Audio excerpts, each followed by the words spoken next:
กลุ่มประชุมปรึกษาหรือเก็บกำข้อมูลรัฐวิสาหกิจ4แขวงภาคกลางได้จัดขึ้นในตอนเช้าของวันที่20ตุลา2025อยู่ที่ห้องประชุมห้องว่าการแขวงภายใต้การเป็นประธานร่วมกล่าวเปิดกองประชุมของทานบุญเลี้ยงดวงสะเภาทองหัวหน้าแผนกการเงินแขวงบุรีคำไซทั้งเป็นประธานคณะปฏิรูปรัฐวิสาหกิจขั้นแขวงทานไผ่เลิศพลบูลมหัวหน้าห้องการคณะปฏิรูปขั้นศูนย์กลางห้องว่าการศูนย์กลางพักมีคณะปฏิรูปรัฐวิสาหกิจ4แขวงหัวหน่วยรัฐวิสาหกิจจากนครหลวงเวียงจันทน์ไซสมบูรณ์เวียงจันทน์และแขวงบุรีคำไซเข้าร่วมผู้ตั้งหน้าห้องการคณะปฏิรูปรัฐวิสาหกิจคันศูนย์กลางได้นำเสนอเผยแพร่นิติกรรมที่ติดพันกับรัฐวิสาหกิจเป็นต้นแม่นข้อตกลงเลขที่21/กมสพลงวันที่13เดือนพฤศจิกายน2024ข้อตกลงเลขที่370/กมสพลงวันที่14กรกฎาคม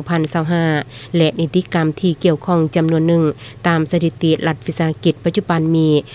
173หัวหน่วยในนั้นศูนย์กลางคุ้มครองมี94หัวหน่วยท้องถิ่นคุ้มครองมี79หัวหน่วยตลอดระยะ30ปีผ่านมา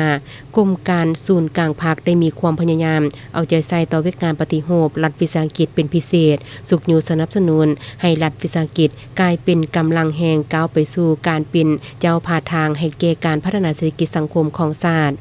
กองประชุมนี้ใดรับฟังการสรุปรายงานสภาพการดำเนินเคลื่อนไหวธุรกิจของรัฐวิสาหกิจของบรรดาแขวงตีราคาด้านดีด้านอ่อนสิ่งท้าทายและทิศทางปรับปรุงพัฒนาในต่อหน้าเอกภาพกันด้านข้อมูลสถิติตัวเลขต่างๆถูกต้องสอดคล้องเป็นต้นแม่นจำนวนหัวหน่วยรัฐวิสาหกิจในทั่วประเทศจุดประสงค์ของการดำเนินกองประชุมปรึกษาหารือครั้งนี้ก็เพื่อนำเอาการประกอบคำเห็นจากคณะปฏิรูปรัฐวิสาหกิจคันแขวงหัวหน่วยรัฐวิสาหกิจด้านโครงค้างสิ่งที่ยังเป็นปัญหาท้าทายของบรรดาแขวงรวมทั้งกลไกการเฮ็ดเวียกและการประสานงานระบบการส่องแสงรายงานระหว่างคณะปฏิรูปคันศูนย์กลางและท้องถิ่นให้เอกภาพในทิศทางเดียวกัน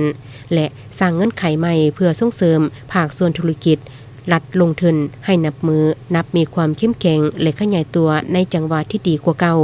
เป็นข้อมูลเพื่อการเกียมให้แก่กองประชุมคณะปฏิรูปรัฐวิสาหกิจขั้นศูนย์กลางร่วมกับคณะปฏิรูปขั้นกระทรวงและประดาแขวงที่จะได้ไขขึ้นในท้ายปี2025ตื่มอีก